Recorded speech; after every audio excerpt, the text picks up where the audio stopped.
My name's Sean. I'm from the City Council, and I am originally an urban planner, and this little story about technology is a little bit of the story of our discipline and how it's moving. One thing you should understand, planners don't do what you think we do. We don't control your lives. We don't change the colour of the city from space and have different types of buildings spring up. What we do is basically nudge the city to behave in different ways so that we can get some sort of certainty to drive investment cycles, make sure the water flows tomorrow, make sure that you can get to work, all that kind of thing. And this is the way we have always communicated.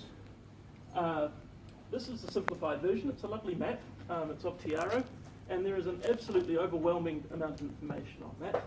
It talks to you about everything from where future roads are going to go to how the ground shakes during an earthquake, how high you can build, whether you can have a cafe on the ground floor, if it's going to be a park or not. And that's backed up by a 10.5 kilogram document, which those colours tell you which bits to read. Yes. Yes. I gave up counting the pages, so I just weighed it. And then we started to communicate like this. So this is getting a bit close to the kind of city we experience every day. So the part of the planning discipline I'm from is the part that measures cities. So what I was sent out to do was to understand how the city moves, what are the metrics of it, where are the little footprints that people leave behind, without getting all creepy and big brotherish about it. And so all this is telling you is basically how much space is used by cars. Everything in red belongs to cars, and everything that's not red belongs to us people. What's really interesting is when you work out that only a third of people in Wellington actually use their car every day, because that's not how the public space is divided. And so what we started to do was started to push through this reality continuum, which you've heard about. The difference with us is we decided to journey through it over time. So once we had our three-dimensional city, we started to use it for different things. So this is from the Kaikoura earthquake. All of us at the City Council have two hats. One of my hats is one of the Civil Defence Intelligence Managers. And what this is showing you how we were bringing down 61 Molesworth Street and who could access what buildings.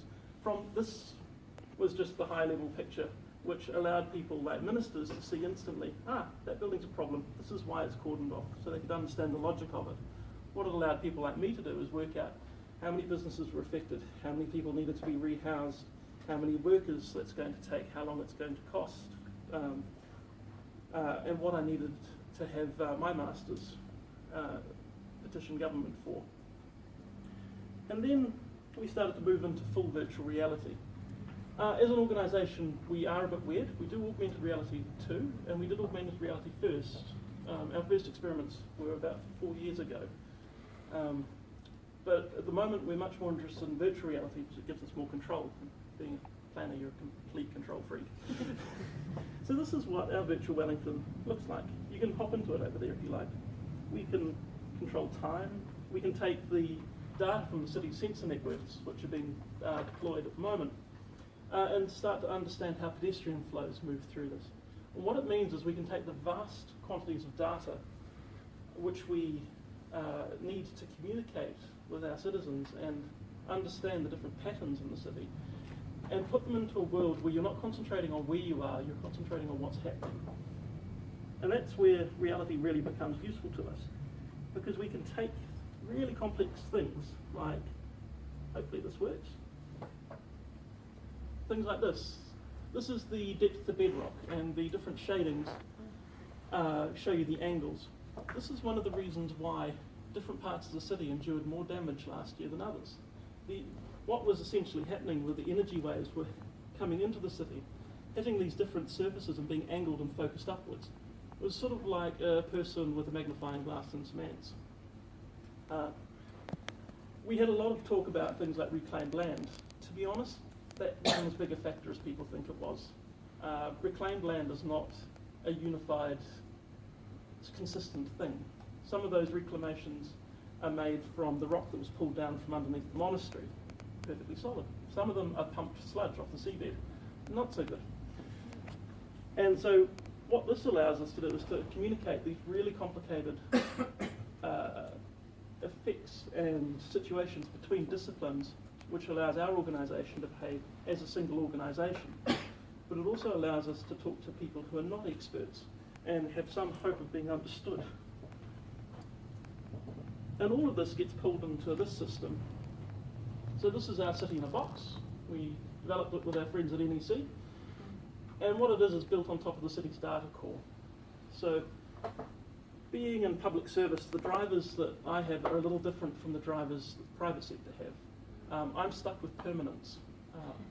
If it doesn't work, I can't close down the company and start doing something else. Unfortunately, there will always be a form of local government. And so what that means is we have concentrated on creating a good, solid data core, which we're progressively opening, which allows people to develop things on top of our data, but also allows us to develop. And so we can deploy solutions like this relatively simply. So in the past year, it's been used to engage on earthquakes, city planning proposals to help people understand what population growth looks like. At the moment, I'm using it to help people understand how things like water systems are interrelated and how that's going to drive their rates bill during the next 10-year budget conversation we're about to have. All of this takes what was essentially a wonderful toy at the beginning of my career that caused service to smoke and has turned it into a really useful tool.